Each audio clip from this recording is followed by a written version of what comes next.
2008 में चुनाव हुआ, मैनेज किया, शेख हसीना सत्ता में आई और 2008 के बाद से जिस तरीके से वहाँ पे विकास की गंगा बही, जिस तरीके से सेकुलर डेमोक्रेटिक फोर्सेस आगे बढ़ी, 2012 में एक जब जब जब उस पे ब्लॉगर्स का किलिंग और जर्नलिस्ट का किलिंग और विदेशों, तो वहाँ पे शाहबाग आंदोलन हुआ, उसमें भी जनता खड़ी हो गई, जमात इस्लाम को बैन किया।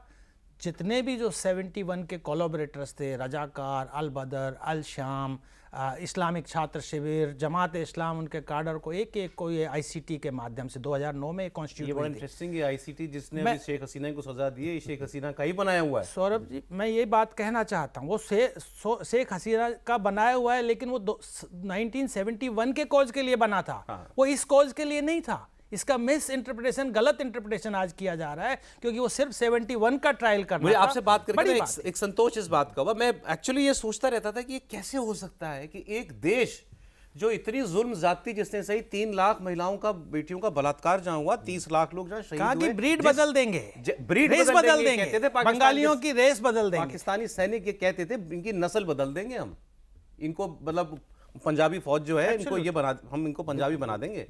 वो देश कैसे आज पाकिस्तान की नजदीक हो सकता है? और हमने जिसकी मदद से आपका जन्म हुआ, उसके खिलाफ वहां नारे लगते हैं, दिल में आग लग जाती है देख करके। लेकिन आपने जो कहा, ये 2 फोर्सेस वहां हमेशा से काम करती रही। एक इस्लामिस्ट कट्टर फोर्सेस, जिसको ये जमात इस्लामी वगैरह रिप्रेजेंट करते हैं, 47 ये बीच बीच में सर उठाते हैं, लेकिन फिर वहां का बंगाली जो नेशनलिस्ट प्राइड है वो आती है, वो दोबारा ऊपर आती है और वो फिर इनको कुचलती है और फिर वो पावर अपने हाथ में लेती है। तो ये एक चक्र है। इस चक्र में अभी वो ऊपर है, लेकिन वो दोबारा वो बंगाली दोबारा ऊपर आएगा, जो भारत से स्नेह रखता है, जो शेख हसीना जैसे लोग हैं। एक बात, अब सर लोगों के मन में एक जिज्ञासा जरूर होगी, अगस्त में आई शेख हसीना ना, उनका हिंडन में हेलीकॉप्टर उतरा था 5 अगस्त को, 5 अगस्त 2024 को यहाँ हिंडन एयरबेस पे उतरा था गाजियाबाद में उनका हेलीकॉप्टर। कहते हैं वहाँ पर हमारे एनएसए साहब भी थे और फिर उनको पूरा एक सेफ रूट दिया गया।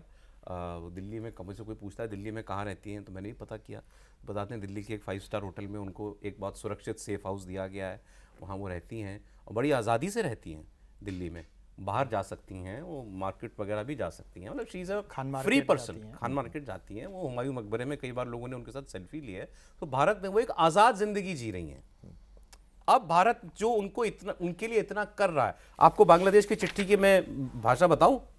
बांग्लादेश की चिट्ठी में ये लिखा है, जो भारत से मांगा है उन्होंने शेख हसीना को, उसमें कहा, उसमें 2013 की प्रत्यर्पण संधि का हवाला दिया गया है और कहा गया है कि इस संधि के तहत भारत का ये अनिवार्य दायित्व है कि वो दोषी व्यक्तियों को बांग्लादेशी अधिकारियों को सौंपे। आगे देखिए, आगे उसमें ये लिखा है, आगे ये है, बांग्लादेश की विदेश मंत्रालय और कानूनी सलाहकारों ने सार्वजनिक रूप से कहा है कि अगर भारत इन मानवता के खिलाफ अपराधों के दोषियों को शरण देना जारी रखता है तो यह न्याय का अपमान होगा और बांग्लादेश के लोगों के प्रति अत्यंत शत्रुतापूर्ण और निंदनीय कृत्य होगा। वो कह रहे हैं आपने शेख हसीना नहीं दी तो आप हमसे दुश्मनी करेंगे। देखिए, इसी संधि की बात करता हूँ, 2013 वाली जो संधि है, जरूरी नहीं है कि भारत के लिए कि उनको शेख हसीना को बांग्लादेश को देना ही पड़ेगा, ऐसा नहीं है। इसके अंदर कुछ आर्टिकल हैं, आर्टिकल 6 है, आर्टिकल 8 है। ये दोनों आर्टिकल ये बताते हैं कि अगर ये जो रिक्वेस्ट है ये पॉलिटिकली मोटिवेटेड है या फेयर सिस्टम को डील नहीं करती है, तो इन दोनों हालतों में भारत के पास में ये औचित्य है कि वो रिफ्यूज़ कर सकता है। हालांकि भारत ने एक पॉलिटिकल मैच्योरिटी दिखाई है, उन्होंने हाँ भी नहीं बोला, ना भी नहीं बोला, डिप्लोमेटिक भाषा में जवाब दे दिया। लेकिन जाहिर है कि अगर आप 3 ऑप्शंस देखें कि उनको दे दें तो क्या होता है और उनको ना दें तो क्या होता है। अगर दे दें तो जाहिर है कि जितने भी ये कट्टरपंथी हैं, जमाती हैं, ये एक तरीके से जीत जाएंगे और भारत के लिए ये बिल्कुल इस किसी भी हालत में हमारे इंटरेस्ट में ये नहीं है। तो उनको ना देने का तो सवाल ही पैदा नहीं होता। अब आता है जो बाकी दूसरी ऑप्शन है कि अगर नहीं देते हैं तो क्या होता है। जाहिर है कि ठीक है, वो लोग नाराज़ होंगे, संबंध बिगड़ेंगे, तो संबंध वैसे भी कोई बहुत अच्छे नहीं हैं। जब तक यूनुस है तो मुझे तो नहीं लगता कि भारत के साथ कोई संबंध बहुत अच्छे होने वाले हैं।